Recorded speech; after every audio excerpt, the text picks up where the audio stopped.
உதாரணத்திற்கு 800, 700 போன்ற காலங்களில் அவர்கள் பிராமணர்களைப் பற்றி பேசத் தொடங்கிய விதம் ஆரம்பத்தில் மிகவும் வேறுபட்டதாக இருந்தது. அவர்கள் அவர்களைப் பற்றி நினைத்தது, அவர்களை பராஜிமா என்று அழைத்தனர். அவர்கள் அவர்களை அறிவாளிகள் என்று நினைத்தனர்.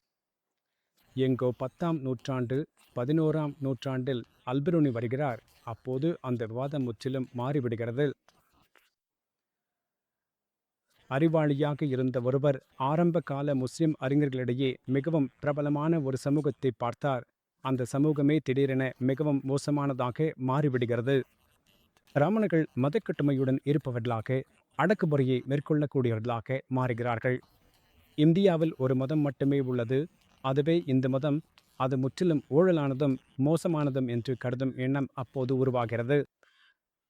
ஒரு ஊழல் நிறைந்த மதம் இருந்தால் அதிலிருந்து உருவாகும் கலாசாரம், அதிலிருந்து உருவாகும் நாடு, அதில் கட்டப்பட்ட நாடும் ஊழலானதாக இருக்க வேண்டும். அந்த காட்சிகளின் அடித்தளம் இதுவே.